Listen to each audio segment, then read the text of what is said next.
As you know, the Trust is well known for being highly innovative and has led a number of projects which have been copied and used throughout the NHS, and never more so than during COVID. Next slide, please. So as we alluded to last year in the meeting, we were the first hospital in the country to set up a virtual hospital for COVID. And this was extraordinarily successful. And we've treated over 4,500 patients through this facility. And this is now considered a national exemplar.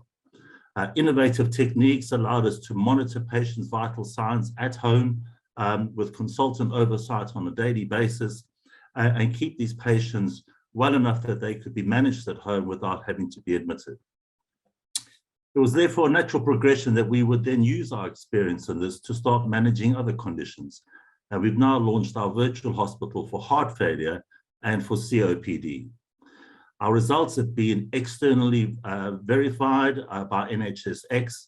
And not only is this a very safe service, but actually the readmission rates for these patients is actually lower than patients who managed in the hospital.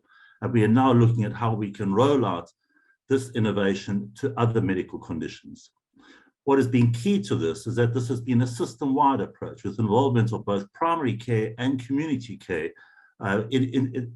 supported by the integrated care system and board, which is the new way of working within the NHS. Next slide, please. Now, during COVID, as many of you are well aware, face-to-face consultations were only for patients who were extremely unwell or urgent, and many consultations happened virtually. The way the Trust has moved to now is that we believe that face-to-face consultations are still the best way of assessing a new patient, but in many conditions where merely a conversation is required to see how the patient is responding to therapy, these can be done virtually. And so 80% of our follow-ups now are virtual, which is far more convenient for our patients. But obviously, where it's clinically appropriate, then face-to-face consultations continue. And we've even moved into doing fracture clinics virtually with really good feedback from our patients. As our EPR embeds and matures, we can see that the virtual clinics will expand even further. And watch the space. Next slide, please.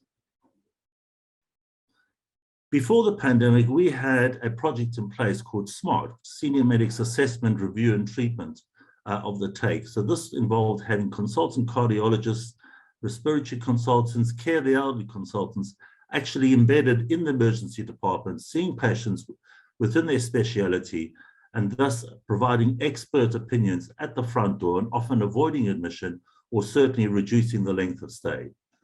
During COVID, this was suspended due to the risk to staff, and we initiated vSmart, i.e. Virtual Smart, where we were able to provide the support on a virtual platform. We now have restarted this, and we're going to have a blend of both Smart and vSmart to help the on-call teams, following the concept of senior decision makers at the front door. Initially, we're concentrating once again on cardiology and respiratory patients, as these are the bulk of the patients that get admitted on the medical take. But we're now working collaboratively across the ICS to expand this to other specialties, where, for instance, a rheumatologist at Watford could provide specialist opinion to other hospitals within the ICS, i.e. at Eastern North Hearts or at Prince Alexander Hospital.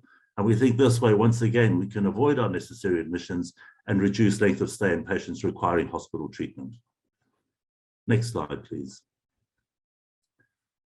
As alluded to previously, we've bought 2 robots. We were the first trust in London, in England at least, to buy 2 robots straight off, and we are already embedding their use in colorectal and urology surgery, and planning to expand that to other specialities. This has already resulted in us attracting some highly trained and competent consultants. What I'd like to do is show you a brief video just how extraordinarily innovative this technology is.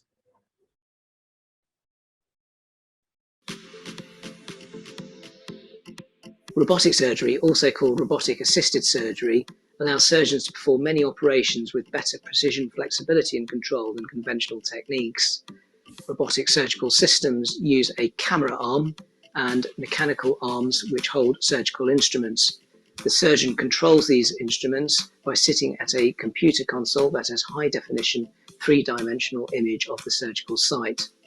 Often, robotic surgery allows us to perform minimally invasive surgery, and the benefits include fewer complications, such as surgical site infections, less pain and blood loss, faster recovery, and smaller scars.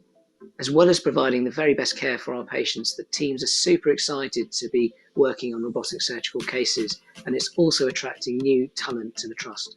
The future for robotic surgery not only involves colorectal surgery, but also other specialties such as urology, gynecology, and upper gastrointestinal surgery.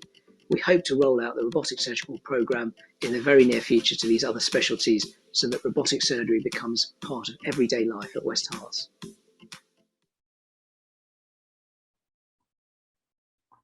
Thanks very much. So I think this underlies our commitment to innovation and being at the forefront of medicine. So thanks very much, and I'll hand over to my IT colleague, Paul.